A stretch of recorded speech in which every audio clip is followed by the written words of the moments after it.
Good evening everyone. Welcome to 5 at 5. ఐదు super exclusive వార్తలు. ఐదుగురు న్యూస్ ప్రెజెంటర్స్, ఐదుగురు న్యూస్ రిపోర్టర్స్, 5 ప్లేసెస్ నుంచి 5 ground report. Very special and super exclusive 5 at 5 కి స్వాగతం.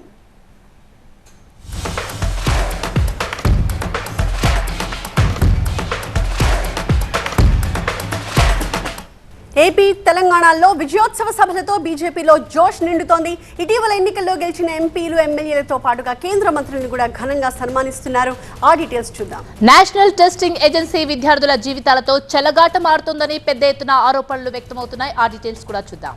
తెలంగాణలో మరోసారి ఈడీ దాడులు కలకలం రేపుతున్నాయి. పటాన్చెరు ఎమ్మెల్యే మహిపాల్ రెడ్డి నివాసంతో పాటు పలు చోట్ల ఈడీ సోదాలు నిర్వహిస్తుంది. ఆ డీటెయిల్స్ కూడా ట్రాక్ చేద్దాం. వరుస దాడులతో ఫుడ్ సేఫ్టీ అధికారులు కాకరేపుతున్నారు. ఇప్పటివరకు హోటల్స్, రెస్టారెంట్లలో తనిఖీలు చేశారు. ఇప్పుడు హాస్టల్స్ లో సోదాలు మొదలయ్యాయి. ఆ డీటెయిల్స్ చూద్దాం. మరొక ఎక్స్క్లూసివ్ వార్త. శ్రీవారి భక్తులకు టీటీడీ గుడ్ న్యూస్ చెప్పింది. శ్రీవారి మెట్టు మార్గంలో కాలినడక భక్తులకు దివ్య దర్శనం టోకెన్లను పునరుద్ధరించింది. ఆ డీటెయిల్స్ చూద్దాం ఇవాల్టి 5 at 5 లో.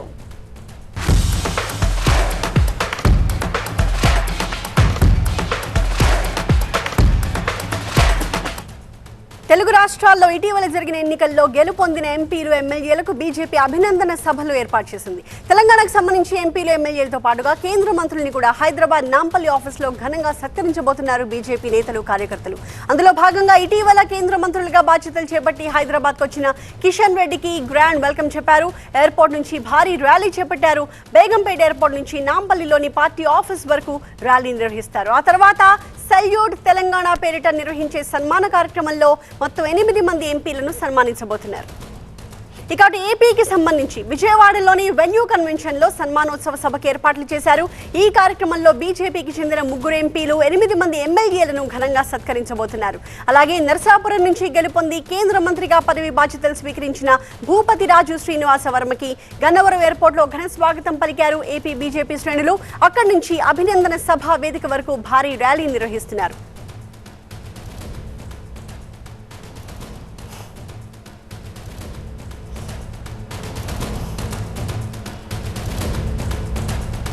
హైదరాబాద్ నుంచి మా ప్రతినిధి విద్యాసాగర్ లైవ్ లో జాయిన్ అవుతున్నారు మరింత సమాచారంతో. విద్యాసాగర్, సో హైదరాబాద్ లో ఈ ర్యాలీ ఎలా కొనసాగుతోంది? ఎన్ని గంటలకు సన్మాన కార్యక్రమాన్ని నిర్వహిస్తున్నారు? మరి కాసేపట్లోనే కేంద్ర మంత్రి కిషన్ రెడ్డి హైదరాబాద్ రాబోతున్నారు. బేగంపేట ఎయిర్పోర్ట్ చేరుకున్నారు. ప్రస్తుతం మనం చూడొచ్చు బేగంపేట ఎయిర్పోర్ట్ పరిసరాలన్నీ కూడా కాషాయంగా మునుకున్నాయి. పెద్ద ఎత్తున బీజేపీ కార్యకర్తలు, శ్రేణులంతా కూడా ఇక్కడికి చేరుకున్నటువంటి సిచ్యువేషన్ కనిపిస్తుంది. పూర్తిగా కూడా తెలంగాణ రాష్ట్రంలో 8 ఎంపీ సీట్లు గెలిచినటువంటి బీజేపీకి కేంద్రం 2 కేంద్ర మంత్రి పదవులు ఇచ్చింది. ఈ నేపథ్యంలోనే కేంద్ర మంత్రులు ఇరువురికి కూడా తెలంగాణలో ఘన స్వాగతం పలికారు. కేంద్ర మంత్రి కిషన్ రెడ్డి బాధ్యతలు తీసుకున్న తర్వాత ఇంతకు ముందే వచ్చినటువంటి బండి సంజయ్ ను కూడా మరి కాసేపు బేగంపేట ఎయిర్పోర్ట్ నుంచి ర్యాలీగా బీజేపీ రాష్ట్ర కార్యాలయం మొత్తం స్వాగత ర్యాలీకి సంబంధించి బీజేపీకి సంబంధించి 8 మంది ఎంపీలు కూడా పాల్గొనబోతున్నారు. వారితో పాటు 8 మంది ఎమ్మెల్యేలు, అదేవిధంగా ఎమ్మెల్సీ, అదేవిధంగా రాజ్యసభ్యులంతా కూడా భారీ ఎత్తున పెద్ద ఎత్తున పాల్గొనబోతున్నారు. ఇప్పటికే ఇక్కడికి పెద్ద ఎత్తున కార్యకర్తలు, అదేవిధంగా బీజేపీ శ్రేణులంతా కూడా చేరుకొని సాంస్కృతిక కార్యక్రమాలతో పాటు పెద్ద ఎత్తున మహిళా శ్రేణులు వారి యొక్క కళారూపాలను ప్రదర్శిస్తూ స్వాగతం పలికేందుకు సిద్ధమయ్యారు. 5:30 కిషన్ రెడ్డి ప్రత్యేక ఫ్లైట్ లో బేగంపేట ఎయిర్పోర్ట్ చేరుకుంటారు. పూర్తి స్థాయిలో ఇప్పటికే స్వాగతం పలికేందుకు బీజేపీ శ్రేణులు తెలంగాణ ఏదైతే 8 ఎంపీ సీట్లు ఇచ్చిందో దానికి సంబంధించి ఆ 8 సీట్లను ఇచ్చినందుకు తెలంగాణకు వందనం అనేటువంటి పేరుతో పూర్తిగా ఇక్కడ ఏర్పాట్లు చేసినటువంటి పరిస్థితి కనిపిస్తా ఉంది. ఎట్లా స్వాగతం పలుకుతున్నారు? ఇవాళ భారీ ఎత్తున 8 మా కిషన్ రెడ్డి గారు మరియు సంజయ్ గారు వస్తున్న సందర్భంలో యువమోర్చా కానీ అన్ని కానీ అతి పెద్ద స్థాయిలో స్వాగతం పలుకుతున్నాం. 8 ఎంపీలు గెలిస్తే దాంట్లో రెండు మా కేంద్ర మంత్రులు ఇవ్వడం చాలా అదృష్టంగా భావిస్తాం. మీరు చూస్తున్నారు ఇప్పుడు ఇంత పెద్ద భారీ ప్రజా సంఖ్య, అందరూ అన్ని మోర్చలు మొత్తం మన బీజేపీ స్టేట్ నుంచి అందరూ ప్రతి కార్యకర్త ఇక్కడ వచ్చి మన బండి సంజయ్ అన్నని, కిషన్ అన్నని స్వాగతం పలుకుతున్నాము. ఈరోజు మన బీజేపీ పార్టీలో కింది స్థాయి నాయకులు కూడా ఈరోజు ఇంత పెద్ద స్థాయికి వస్తారంటే నిదర్శనం బీజేపీ పార్టీ అని చెప్పి ఈరోజు చెప్పడం జరుగుతుంది. ఈరోజు బండి సంజయ్ గారు కానివ్వండి, కిషన్ రెడ్డి గారు కానివ్వండి, ఎంతో కింది స్థాయి నుండి వచ్చి ఈరోజు కేంద్ర మంత్రులు మనం చూస్తున్నాము సామాన్య కార్యకర్త నుంచి ఇచ్చిన వారికి కేంద్ర మంత్రి పదవులు దక్కినాయి. బీజేపీకి సంబంధించి తెలంగాణకు ఇచ్చిన గిఫ్ట్ గా భావిస్తున్నాము. డెఫినెట్ గా తెలంగాణ బీజేపీ రాష్ట్ర కార్యాలయం వద్ద కేంద్ర మంత్రులతో పాటు ఎంపీలకి ఎమ్మెల్యేలకు సన్మాన కార్యక్రమం ఉంటుంది. ఆ తర్వాత చార్మార్ భాగ్యలక్ష్మి అమ్మవారి టెంపుల్కి వెళ్తారు. పెద్ద ఎత్తున బీజేపీ శ్రేణులు మరి కాసేపట్లోనే ప్యారడైజ్ అదేవిధంగా ఆర్టీసీ క్రాస్ రోడ్ ఓయా హిమాయత్ నగర్ మీదుగా బీజేపీ రాష్ట్ర కార్యాలయానికి చేరుకుపోతారు మరి కాసేపట్లో. ఆ తర్వాత సన్మాన కార్యక్రమం అభినందన సభ తర్వాత చార్మార్ భాగ్యలక్ష్మి అమ్మవారిని దర్శించుకుంటారు. Right, thank you Vidyasagar. Second news చూస్తే నేషనల్ టెస్టింగ్ ఏజెన్సీ విద్యార్థుల జీవితాలతో చెలగాటమాడుతోందని పెద్ద ఎత్తున ఆరోపణలు వ్యక్తమవుతున్నాయి. ఇటీవలే ఎన్టీఏ నిర్వహించిన 2 పరీక్షలు తీవ్ర వివాదాస్పదంగా మారాయి. ఇప్పటికే అవకతవకలు జరిగాయనే ఆరోపణలతో నీట్ ఎగ్జామ్ రద్దు చేయాలని దేశవ్యాప్తంగా ఆందోళనలు కొనసాగుతున్నాయి. ఈ క్రమంలోనే 2 రోజుల క్రితం దేశవ్యాప్తంగా నిర్వహించిన యూజీసీ నెట్ పరీక్షను ఎన్టీఏ రద్దు చేయడం హాట్ టాపిక్ గా మారింది. నెట్ పరీక్షలో అవకతవకలు జరిగినట్టు గుర్తించిన ఎన్టీఏ ఆ ఎగ్జామ్ను మళ్లీ నిర్వహించాలని నిర్ణయించింది. అయితే పారదర్శకత కోసమే యూజీసీ నెట్ ఎగ్జామ్ను క్యాన్సిల్ చేశామని కేంద్రం వెల్లడించింది. ఇక యూజీసీ నెట్ పరీక్షను ఎన్టీఏ రద్దు చేయడంతో నీట్ ఎగ్జామ్ ని కూడా రద్దు చేస్తారా అనే సందేహాలు వ్యక్తమవుతున్నాయి. లీకేజ్ ఆరోపణలతో నీట్ ఎగ్జామ్ రద్దు చేయాలని ప్రతిపక్షాలు, విద్యార్థి సంఘాలు దేశవ్యాప్తంగా ఆందోళనలు చేస్తున్నాయి. అటు నీట్ పేపర్ లీక్ ఆరోపణలపై విచారణ కొనసాగుతుండగా అవకతవకలు జరిగినట్టు నిందితులు కూడా ఒప్పుకున్నారు. మరి ఈ నేపథ్యంలో నీట్ ఎగ్జామ్ పై ఎన్టీఏ ఎలాంటి నిర్ణయం తీసుకుంటుంది అన్నది ఆసక్తికరంగా మారింది. ఇదే అంశానికి సంబంధించి మరింత సమాచారాన్ని మా అసోసియేట్ ఎడిటర్ మహాత్మా అందిస్తారు. మహాత్మా, ఆల్రెడీ నెట్ ఎగ్జామ్ ని క్యాన్సిల్ చేశారు, అది ఎప్పుడు నిర్వహిస్తారు? మరి నీట్ సంగతి ఏంటి?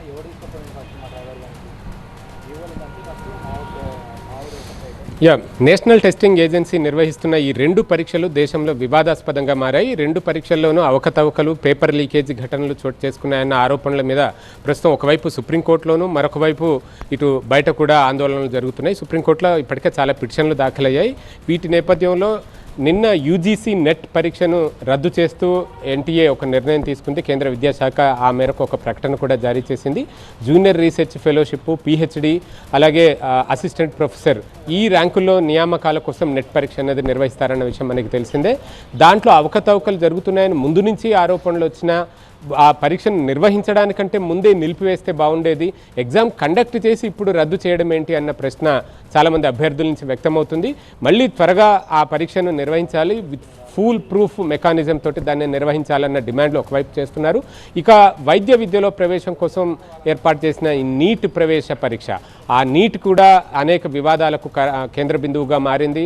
ఆల్రెడీ అందులో 67 మంది విద్యార్థులకు 720 మార్కులు సాధించి నెంబర్ 1 ర్యాంకులో నిలబడటం ఒక ఎత్తు అయితే, అందులో 1523 మంది విద్యార్థులకు గ్రేస్ మార్కులు కలపడం, తద్వారా వారికి పెరిగిన మార్కులు, ర్యాంకులు, దాన్ని మళ్ళీ వెనక్కి తీసుకుంటూ ఎన్టీఏ ఒక నిర్ణయం తీసుకోవడం, ఇదంతా కూడా ఒకవైపు జరుగుతుంది. ఇదంతా ఒకవైపు ఉండగా బీహార్లో నీట్ ప్రశ్నాపత్రం లీకేజ్ వ్యవహారం మీద అక్కడ పోలీసులు ఒక విషయాన్ని వెలుగులోకి తీసుకొచ్చారు. కొంతమందిని ఇప్పటికే అరెస్ట్ చేసి ప్రశ్నించారు.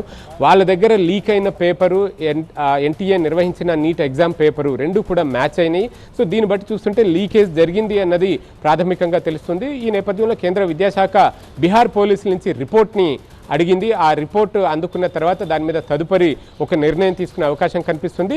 సో మొత్తంగా ఇందులో అవకతవకలు జరిగాయి అనేది చూస్తుంటేనే చాలా స్పష్టంగా కనిపిస్తుంది. కాబట్టి ఈ నీట్ పరీక్షను సైతం రద్దు చేసే అవకాశాలే చాలా ఎక్కువగా ఉన్నాయి.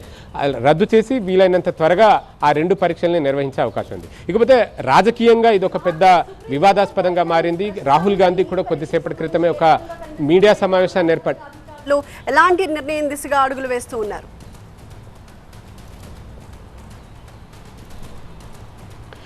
ఇప్పుడు నీట్ పరీక్షకు సంబంధించి నిర్ణయం తీసుకోవాల్సింది ఎన్టీఏ. ఫర్దర్గా ఎన్టీఏ ఇప్పటికీ బీహార్ పోలీస్ డిపార్ట్మెంట్ నుంచి రిపోర్ట్ కోరింది. వాళ్ళు బయటపెట్టి నమోదు చేసిన ఎఫ్ఐఆర్ కావచ్చు, వాళ్ళ ఇన్వెస్టిగేషన్లో బయటపడ్డ అంశాలు, వాటన్నిటిని విద్యాశాఖకి తెలియజేయాల్సిందిగా చెప్పింది.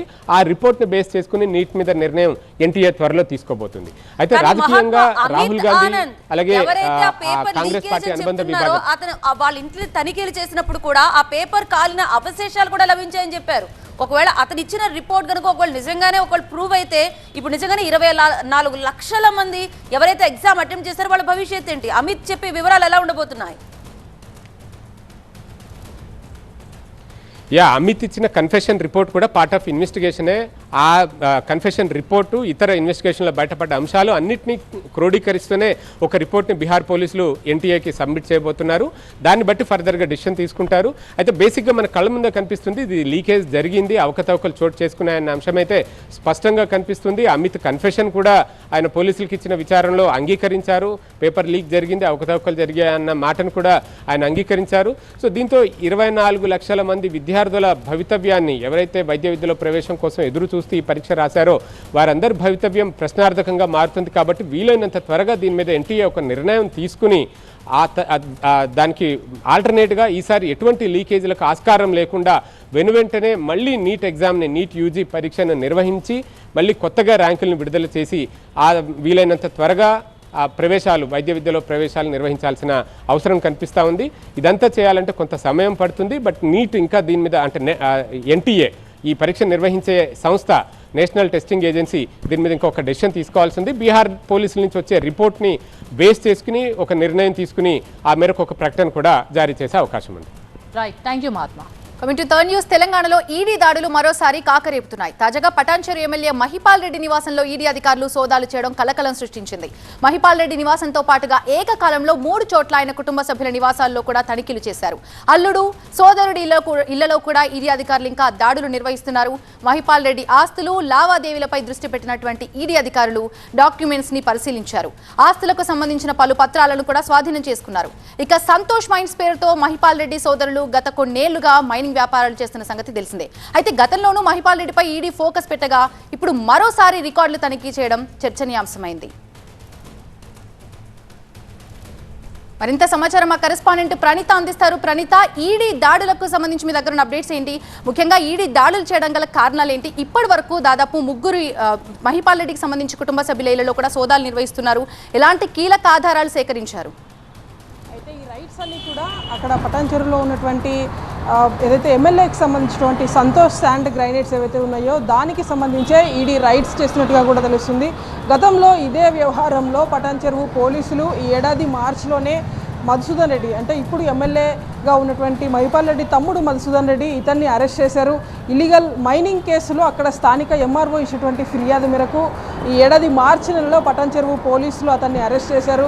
అతని అరెస్టు సందర్భంగా ఒక హై డ్రామా పటాన్చెరు ప్రాంతంలో అప్పుడు క్రియేట్ అయినటువంటి పరిస్థితి మనకు గుర్తుంది. సో ఇప్పుడు అదే కేసుని బేస్ చేసుకొని ఎన్ఫోర్స్మెంట్ డైరెక్టరేట్ అధికారులు కూడా ఈరోజు ఉదయం నుండి రైడ్స్ చేస్తున్నారు. మొత్తం మహిపాల్ రెడ్డితో పాటు మధుసూదన్ రెడ్డి అట్లాగే వీళ్ళ కుటుంబీకుల నివాసాల పైన ఈరోజు రైడ్స్ చేస్తున్నారు. గతంలోనే అటు ఈ ఏడాది మార్చిలో నమోదైనటువంటి కేసులో అక్కడ ఎంఆర్ఓ ఇచ్చినటువంటి ఫిర్యాదు ప్రకారం అక్రమంగా, అంటే తనకు కేటాయించినటువంటి ల్యాండ్కు మించి ఇతర ల్యాండ్ని కూడా కబ్జా చేసి అక్కడ మైనింగ్కి పాల్పడుతున్నారు. సో ఆ పాల్పడినటువంటి ఎక్స్టెన్స్కి ఎక్కడా కూడా ట్యాక్స్ చెల్లించడం లేదు. దాదాపు ప్రభుత్వ ఖజానాకు 350 కోట్ల రూపాయలు ఎగ్గొట్టారు అనేటువంటిది ప్రధాన అభియోగం. సో దాన్ని బేస్ చేసుకొని ఆ డబ్బులన్నింటినీ కూడా ఏమన్నా ఫారిన్కి తరలించారా అనేటువంటి ఆస్పెక్ట్ పైన ఈరోజు ఈడీ ఎంటర్ అయింది. సో ఈరోజు రైట్స్ సందర్భంగా కొన్ని కీలక డాక్యుమెంట్స్, సంతోష్ గ్రానైట్స్కి సంబంధించినటువంటి కొన్ని పత్రాలను ఈడీ సీజ్ చేసింది. ప్రజెంట్ ఇంకా రైట్స్ అయితే కొనసాగుతున్నాయి. పటాన్చెరుతో పాటు హైదరాబాద్ నిజాంపేటలో ఉన్నటువంటి ఆయన బంధువుల ఇళ్లలో దాదాపు 5 ప్లేసెస్లో అయితే ఈడీ రైట్స్ ఇంకా కంటిన్యూ అవుతున్నాయి. Right, thank you Praneetha. Fourth exclusive వార్త, తెలంగాణలో ఫుడ్ సేఫ్టీ అధికారులు హడలెత్తిస్తున్నారు. హోటల్స్, రెస్టారెంట్లలో వరుసగా దాడులు చేస్తూ యజమానుల గుండెల్లో దడ పుట్టిస్తున్నారు. నిన్న మొన్నటి వరకు హోటల్స్, రెస్టారెంట్లపై దాడులు చేసిన ఫుడ్ సేఫ్టీ అధికారులు ఇప్పుడు హాస్టల్స్ పై ఫోకస్ పెట్టారు. ప్రధానంగా హైదరాబాద్ నగరంలో వేల సంఖ్యలో ఉన్న హాస్టల్స్ లో ఆకస్మిక తనిఖీలు ప్రారంభించారు. ఈ క్రమంలోనే మాదాపూర్, గచ్చిబౌలి ప్రాంతాల్లోని పలు హాస్టల్స్ లో దాడులు నిర్వహించారు. హైదరాబాద్ లోని పలు హాస్టల్స్ లో కాలం చెల్లిన మసాలాలు, కుళ్ళి బూజు పట్టిన కూరగాయల్ని గుర్తించారు ఫుడ్ సేఫ్టీ అధికారులు. కిచెన్ ఏరియాలో అపరిశుభ్రత, క్లీన్ గా లేని ఫ్రిడ్జ్లు, ఫుడ్ కలర్స్ ని గుర్తించారు. పలు చోట్ల హాస్టల్ కిచెన్ లో పురుగులు పట్టిన పదార్థాలని చూసి అధికారులు షాక్ అయ్యారు. ఇక నాణ్యతా ప్రమాణాలు పాటించని ఆయా హాస్టల్స్ కి నోటీసులు జారీ చేసి కఠిన చర్యలు తప్పవని హెచ్చరించారు. పూర్తి వివరాలు అందించడానికి మా ప్రతినిధి లక్ష్మీకాంత్ లైవ్ లో సిద్ధంగా ఉన్నారు. లక్ష్మీకాంత్, హోటల్స్, రెస్టారెంట్లతో ఆపకుండా హాస్టల్స్ లో కూడా తనిఖీలు చేయడం గుడ్ మూమెంట్ అని చెప్పాలి. అయితే ఇప్పుడు ఈ హాస్టల్స్ లో నిబంధనల్ని అతిక్రమించి లేదా ఆహారాన్ని, నాణ్యమైన ఆహారాన్ని, భోజనాన్ని పిల్లలకి అందించని ఈ హాస్టల్స్ మీద ఎలాంటి చర్యలు తీసుకుంటారు? ఆ హాస్టల్ పర్మిషన్స్ రద్దు చేసే అంత సీరియస్ యాక్షన్ ఏమైనా తీసుకునే ఛాన్సెస్ ఉన్నాయా? ఎస్, హైదరాబాద్ మొత్తం కూడా ఇప్పుడు ఫుడ్ సేఫ్టీ అధికారుల దాడులే మొత్తం కూడా హాట్ టాపిక్గా మారిన సిచ్యువేషన్ కనిపిస్తుంది. Hyderabad greater municipal corporation Hyderabad పరిధిలో ఇప్పటి వరకు గత 2 నెలలుగా ఫుడ్ సేఫ్టీ టాస్క్ ఫోర్స్ అధికారులు దాదాపు 150కి పైగా బడా హోటళ్లపైన తనిఖీలు చేశారు. భయంకరమైన వాస్తవాలు బయటపడ్డాయి. కుళ్ళిపోయిన చికెన్, కుళ్ళిపోయిన మటన్, అదేవిధంగా ఫిష్, ఫ్రాన్స్ సంబంధించిన బూజు పట్టిన మాంసాహార పదార్థాలు మొత్తం కూడా ఫ్రిడ్జుల్లో దాచి ఉంచిన సంగతి బయటపడింది. అదేవిధంగా కిచెన్స్ కూడా సరిగా లేవు. హోటళ్ల నిర్వహణ మొత్తం కూడా నిబంధనలకు విరుద్ధంగా ఉందని దాదాపు 100కు పైగా బడా రెస్టారెంట్లపైన కేసులు నమోదు చేశారు. ఫుడ్ శాంపిల్స్ను ఇప్పటికే ల్యాబ్స్కి కూడా పంపించారు. అయితే ఒక వైపున హైదరాబాద్ నగరంలో బడా హోటళ్లపైన దాడులు చేస్తున్న అధికారులు తాజాగా మొత్తం వేల సంఖ్యలో ఉన్నటువంటి హాస్టల్స్ పైన దాడులు మొదలుపెట్టారు. ఇప్పటి వరకు ఈరోజు 3 హాస్టల్స్ పైన దాడి చేసినారు.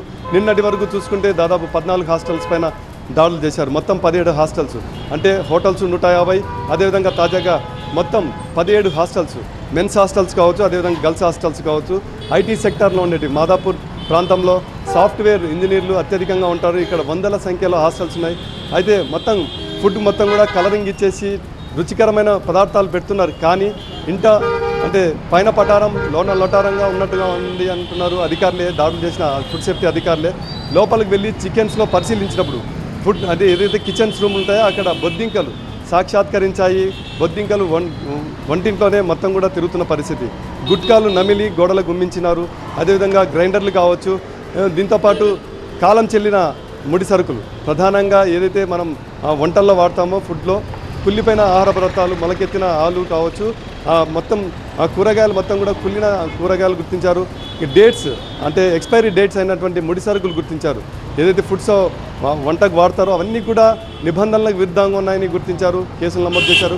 హాస్టల్స్ నిర్వాహకులకు కూడా నోటీసులు జారీ చేశారు.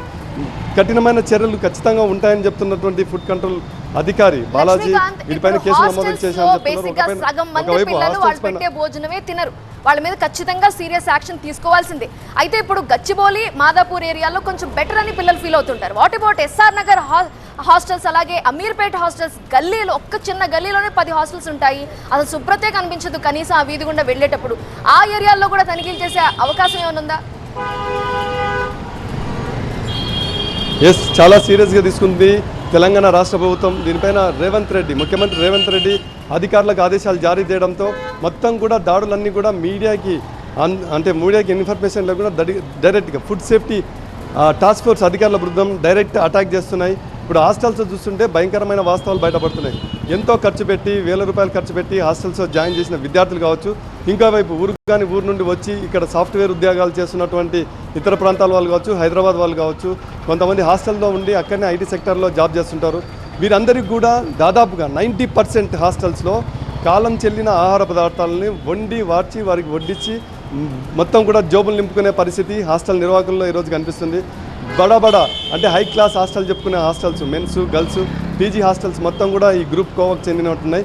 మొత్తం హైదరాబాద్లో చిన్న పెద్ద హోటల్స్ చూసుకుంటే 60,000 హోటళ్ళు ఉన్నాయి. అదేవిధంగా హాస్టల్స్ లెక్కలేనని వేల సంఖ్యలో హాస్టల్స్ ఉన్నాయి. ఇప్పుడు ఫుడ్ సేఫ్టీ అధికారులకు ఇప్పుడు పని భారం కూడా పెరిగిందని చెప్పొచ్చు. ఒక్కసారిగా దాదాపు 2 నెలల నుండి వరుసపెట్టి దాడులు చేస్తున్న క్రమంలో ఫుడ్ సేఫ్టీ అధికారులకు కంప్లైంట్ల మీద కంప్లైంట్లు, ఫిర్యాదులు వరుసపెట్టి వస్తున్న నేపథ్యంలో డైరెక్ట్గా హాస్టల్స్కి వెళ్ళి రైడ్స్ చేస్తున్నారు. అధికారులు కూడా ఉన్నతాధికారులు డైరెక్ట్గా పేర్లు చెప్పకుండా ఆ లొకేషన్ చెప్పి ఆ బృందాన్ని అడిగి పంపించిన తర్వాత రూట్ మార్చి డైరెక్ట్గా అక్కడికి వెళ్ళి డైరెక్ట్గా అటాక్ చేయమని వితిన్ నిమిషాల్లోనే 10 నిమిషాల టైం ఇచ్చి డైరెక్ట్ పేర్లు చెప్పి ఆ తర్వాతనే చెప్తున్నారు. ఎందుకంటే హాస్టల్స్ పేర్లు చెప్తే బయటికి వెళ్ళి సమాచారం చేరవేస్తే ఆ హాస్టల్స్ నిర్వాహకులు కావచ్చు, హోటల్స్ నిర్వాహకులు కావచ్చు అలర్ట్ అయ్యే అవకాశం ఉందని ముందు జాగ్రత్తగా చాలా సీక్రెట్గా డైరెక్ట్ అటాక్ చేసి కేసులు నమోదు చేస్తున్నారు. ఆ ఫుడ్ శాంపిల్స్ను అధికారులు మొత్తం కూడా ల్యాబ్స్కి పంపిస్తున్నారు. ఇప్పటికే దాదాపు హోటల్స్ పైన 101 హోటల్స్ రైడ్స్ చేసి కేసులు నమోదు చేశారు. హాస్టల్స్ పైన 17 హాస్టల్స్ పైన కేసులు నమోదు చేశారు. ఇప్పటికీ కంటిన్యూ ఈ రైడ్స్ కొనసాగుతూనే ఉంటాయని అధికారులు చెప్తున్నారు. భయంకరమైన వాస్తవాలు బయటపడుతున్నాయి. ఇంతకాలం చాలా రుచికరమైన ఆహార పదార్థాలు తింటున్నామని భావిస్తున్న నగర ప్రజలు కావచ్చు, సాఫ్ట్వేర్ ఉద్యోగులు కావచ్చు, విద్యార్థులు కావచ్చు, లోపల చూస్తే భయంకరమైన వాస్తవాలు బయటపడుతున్నాయి. కాలం చెల్లిన ముడి సరుకులు తీసుకొని వచ్చి అత్యంత తక్కువ ధరకు తీసుకొచ్చి మొత్తం కూడా వీళ్ళు సొమ్ము చేసుకుంటున్న విషయం బయటపడింది. అత్యంత భయంకరమైన వాస్తవాలు హైదరాబాద్ నగర నడిబొడ్డు నుంచి సాగుతున్నాయి. Got it Lakshmikanth, thank you. Right, ఇక నెక్స్ట్ ఎక్స్క్లూజివ్ వార్త. శ్రీవారి భక్తులకు టీటీడీ గుడ్ న్యూస్ చెప్పింది. శ్రీవారి మెట్టు మార్గంలో కాలినడక భక్తులకు దివ్య దర్శనం టోకెన్లను పునరుద్ధరించింది. అయితే టోకెన్ తీసుకున్న భక్తులు 1200వ మెట్టు దగ్గర కౌంటర్లో తప్పనిసరిగా టోకెన్ స్కాన్ చేసుకోవాలని నిబంధన పెట్టింది.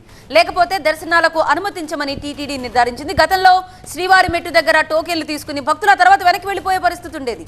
అయితే భక్తుల అవసరాన్ని దళార్లు, టాక్సీ డ్రైవర్లు సొమ్ము చేసుకుంటున్నారని గుర్తించిన టీటీడీ ఈఓ శ్యామలారావు పాత పద్ధతిని అమలు చేయాలని నిర్ణయించారు. శ్రీవారి మెట్టు మార్గంలో ప్రస్తుతం రోజుకు 2500 టోకెన్లతో ట్రయల్ రన్ చేస్తుండగా త్వరలో 6000 టోకెన్లను పెంచనున్నట్లుగా తెలిపారు. ఇక టీటీడీ తాజా నిర్ణయంతో దళారులకు చెక్ పెట్టినట్లయింది. మా ప్రతినిధి రాజు మరింత సమాచారం అందించడానికి లైవ్ లో సిద్ధంగా ఉన్నారు. రాజు, మరింత క్లియర్ గా చెప్పగలరా? బికాస్ వాళ్ళు కూడా ఆ మెట్టు వరకు వచ్చి ఆ టోకెన్ తీసుకుని మళ్ళీ తిరిగి వెళ్ళిపోరు అని గ్యారంటీ ఏంటి?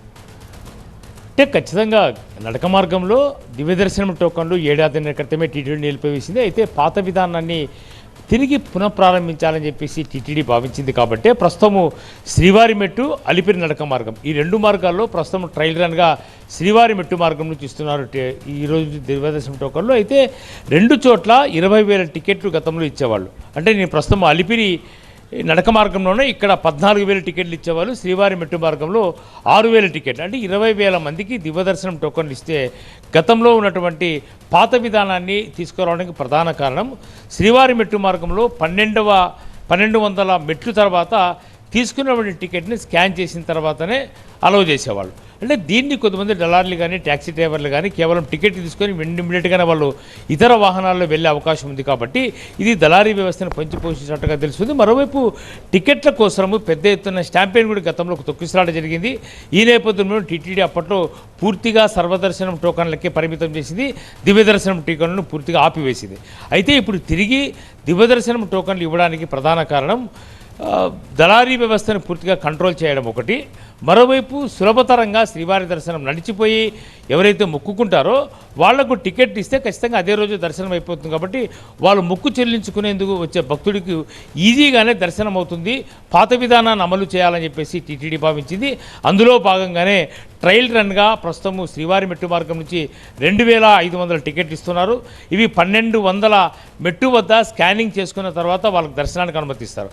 అయితే మీరు అలిపిరి దగ్గర కూడా త్వరలోనే ఈ రకమైన విధానాన్ని అమల్లోకి తీసుకురావాలని భావిస్తుంది. ఎందుకంటే గత ఏడాది కాలంగా మనం చూస్తున్నాము నడక మార్గంలో చిరుతలపై ఉంది కాబట్టి పూర్తిగా టోకన్ లేకుండానే భక్తులకు దర్శన సౌకర్యం కల్పిస్తూ సర్వదర్శనం టోకన్ నుండి కూడా తిరుపతిలోనే ఇస్తున్న పరిస్థితి కనిపిస్తుంది. అయితే కొత్త విధానం తీసుకోవడము, టీటీడీ ఈవోగా బాధ్యతలు చేపట్టిన తర్వాత శ్యామలరావు వరుస తనిఖీలు నిర్వహించడము, మరోవైపు ఆకస్మికంగా తనిఖీలు నిర్వహించడం, సమీక్షలు నిర్వహించడము, పవర్ పాయింట్ ప్రజెంటేషన్ తీసుకోవడం, పూర్తిగా అవగాహన కల్పించుకొని టీటీడీ మీద ఒక పట్టు సాధించే విధంగా చేస్తున్న ప్రయత్నంలో భాగంగానే సమూలమైన మార్పులతో పాటు సంస్కరణలు తీసుకొచ్చే ఉద్దేశంతోనే ఈ నిర్ణయం తీసుకున్నట్టుగా తెలుస్తుంది. పాత విధానాన్ని అమల్లోకి తీసుకురావడం ద్వారా భక్తులకు సంతృప్తికరమైన దర్శనం చేయించేందుకు వీలవుతుందన్నదే మొదటి నిర్ణయం. భవిష్యత్తులో మరిన్ని నిర్ణయాలు తీసుకునే అవకాశం ఉంది. మరోవైపు కంపార్ట్మెంట్ నిండిపోయి దాదాపు 2-3 కిలోమీటర్ల పైగానే భక్తులు బయట ఎందుకుంటున్నారు, వీళ్ళని ఎందుకు క్రమబద్ధీకరించి త్వరితగతిన షెడ్స్లో కానీ నారాయణగిరి షెడ్లో కానీ కంపార్ట్మెంట్లో కానీ